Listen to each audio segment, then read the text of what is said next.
Do you like any of these fonts? It's nice, but that's too pretty in a way. This one is too loud. Right. I mean, it just like bursts right in the conversation.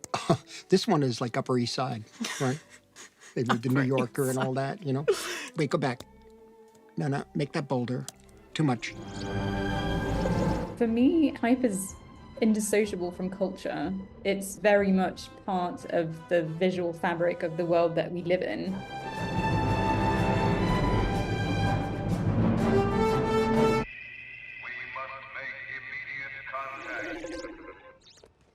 I think the best way to explain it is that for a lot of people, type is a tool, but for me, type's a material. And it's something that you can mold, that you can shape, you can deform, you can play with to express things. And it's a very interesting material because it's rarely ever pure. For color, you can have just red or just yellow. For type, you can never really have just type because there's always meaning attached to the words that it creates. And it's the juxtaposition of that meaning and the visual way to form it that makes it such an incredibly rich thing, incredibly full of meaning too.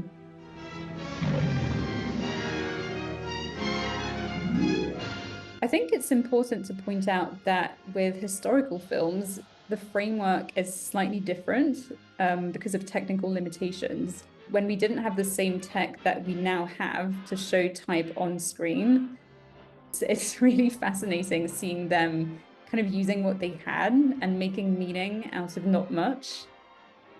The type, especially for the title of the films, whether it's on a poster or on a screen, it's a lot more expressive, it's a lot simpler, it's a lot more straight to the point.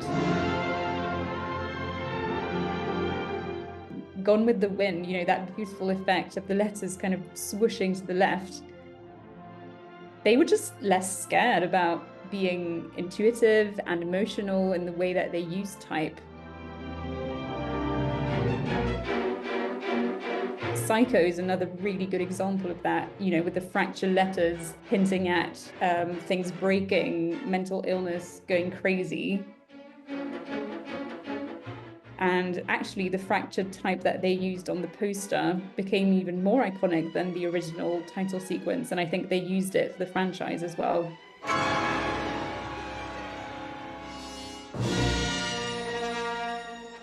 The Star Wars title sequence is my favorite in the world, specifically for that reason.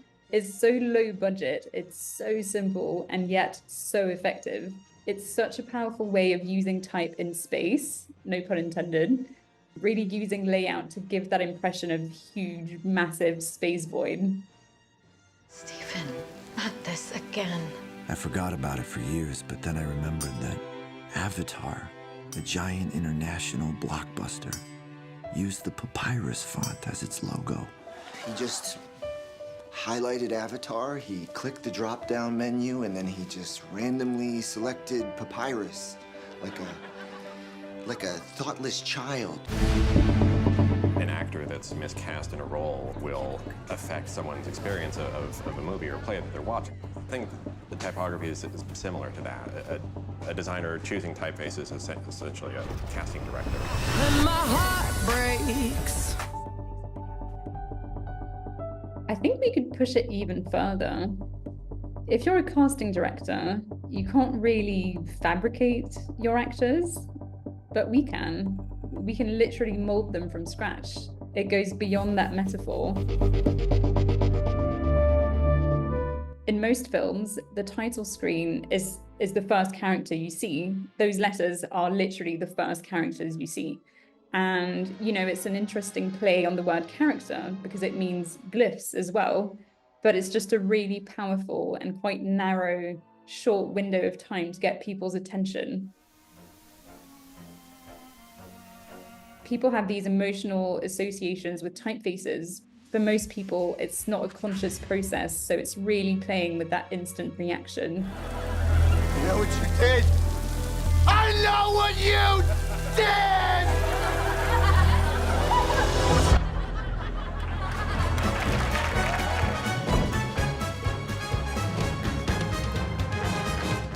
Today, there are all these layers of cultural awareness,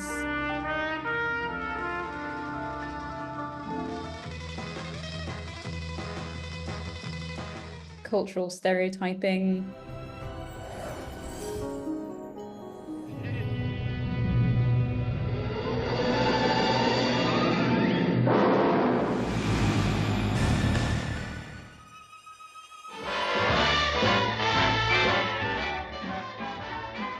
There's an irreverence there.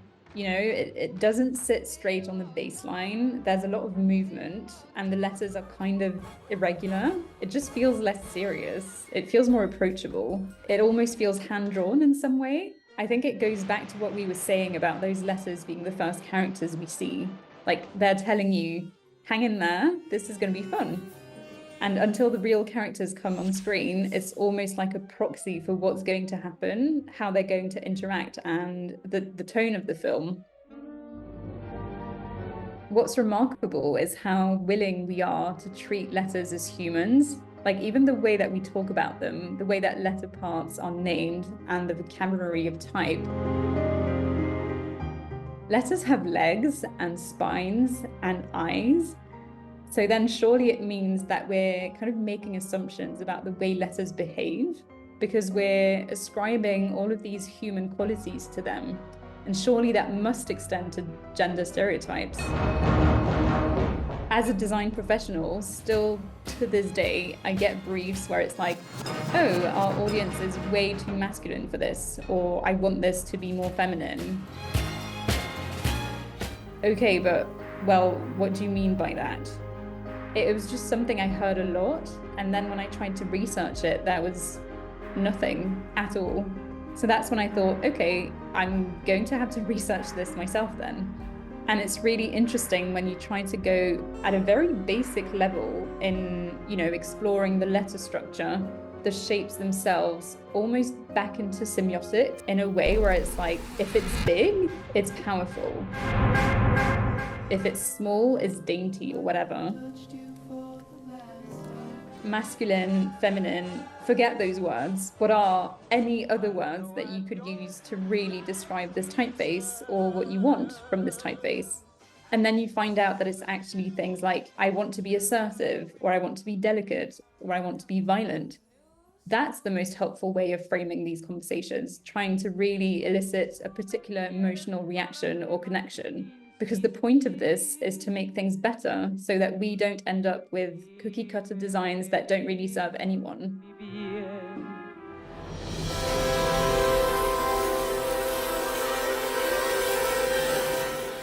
Today's title sequences are often built in a much more complex way, where the type is just one creative element in a standalone sequence.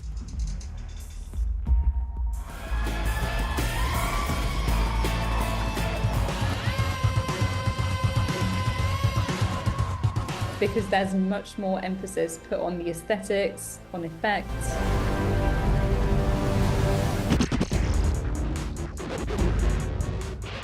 Spider-Man's name is Peter Parker. What the In fact, many recent blockbusters, particularly superhero movies, seem so self-aware that they omit their opening titles altogether. All right, let's do this one last time. And kind of flip that whole title as the first character you see idea, because the characters and even the actors really need no introduction. And it's not just confined to superhero movies either. Oh no. We're starting here?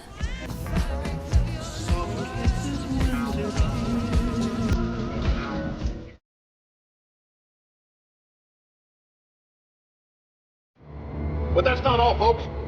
Here's the real blockbuster. Brace yourselves, you might want to sit down.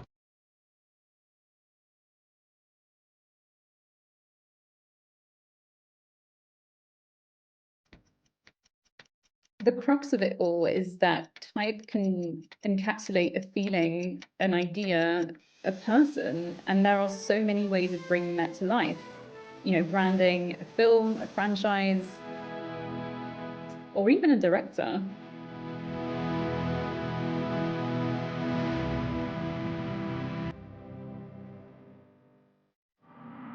It's almost like a promise of what type of experience that director will bring you.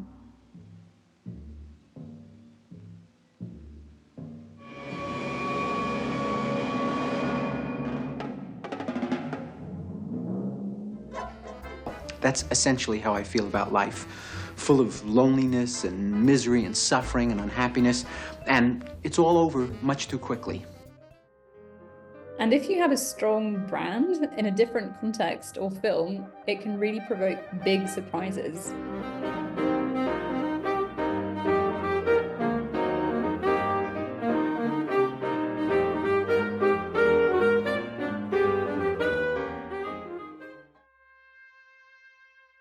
Rather than using an existing typeface, something the director might commission is custom lettering. So somebody designing the logo as just a self-contained thing.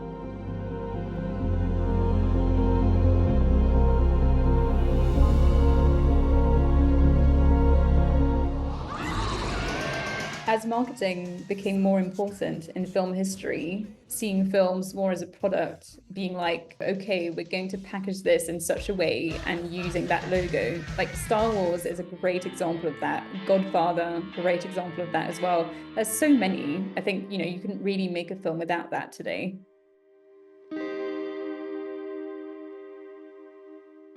And as a result, certain popular fonts seem to take on a life and unofficial usage of their own.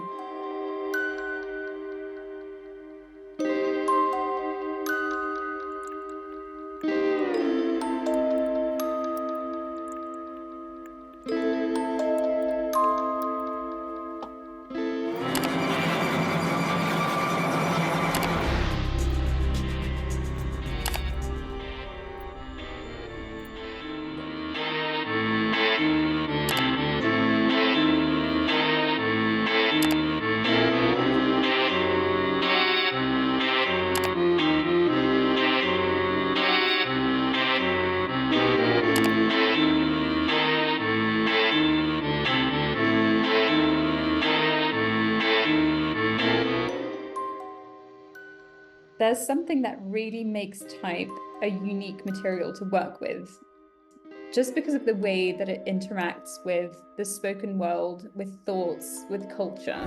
And we have no Type sets the stage for the film. idea what we're doing.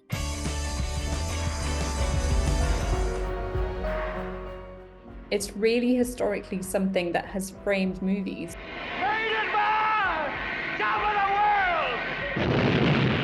With, title and end credits. Sometimes the poster is part of that conversation as well. But when you have this perfect alignment of audience, context, and design choices, the combination can just really explode. It's just amazing.